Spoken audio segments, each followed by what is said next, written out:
The extra point a little early today, so it's time to get serious for a second. I'm waking up in a different time zone, so we had to move it back to the 5 o'clock hour. Here we go. Yesterday, hundreds of newspapers all around the country published editorials pushing back against the Trump administration, which has called the media the enemy of the people.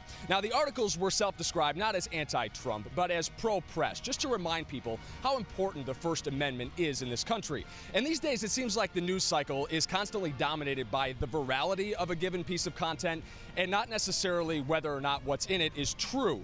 Now, even the most critical thinkers can be fooled by an authority figure with a microphone. Case in point, Cardinals head coach Steve Wilks, who answered a reporter's question about his fourth-string quarterback throwing a touchdown pass. Have a listen. What was it like watching him throw a touchdown pass on Saturday? Did he throw a touchdown pass? No.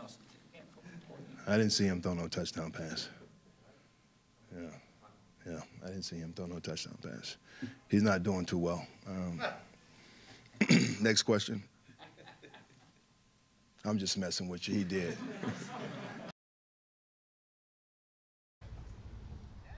Now, Wilks is obviously just messing around here, but it's a little scary how quickly every reporter in that room, myself included, suddenly started questioning whether or not we had seen something that we all knew that we had seen, just abandoning any knowledge of what happened in that first preseason game. It seems like we're eager to accept statements made by authority figures as facts simply because the person in authority is assumed to be smarter or better connected or more knowledgeable about a subject. It's a logical fallacy called appeal to authority. Of course, Charles Canoff did throw a touchdown pass in that preseason game, but if Wilks had never circled back to let us know that he was joking, how long would we have believed that Canoff didn't throw that touchdown pass?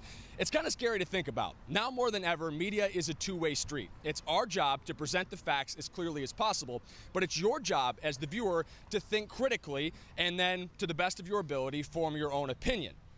That's it for today's Extra Point. We have much more fun stuff coming up in New Orleans ahead on the show, guys. We're outside of Cafe Du Monde right now. You can't see it, but there are donuts covered in powdered sugar inside. We're going to take you there coming up in the 6 o'clock hour. That's the only, in my opinion, that's the #1 reason to go to New Orleans. Really? I've never been to New Orleans, but I haven't either, and I just want to go there. I go to Disneyland to get New Orleans food. Wow, it sounds like you've actually been there. No, I just know how fancy and delicious it is. What an interesting Extra Point, because even just watching that clip that you showed, Paul, was like, whoa, like we totally had it wrong. But you're right, the appeal to authority thing. We were all sitting there wondering the same thing. Like, I was sitting there shrugging my shoulders like, wait a second, did they quickly sub in another quarterback? Right. We laughed about it afterwards because Wilks is also a no-nonsense guy. He doesn't normally joke around like that. And so he had us fooled. The guy with the microphone, you just believe that what he's saying is true. He definitely pulled a fast one. All right, Paul, thanks a lot.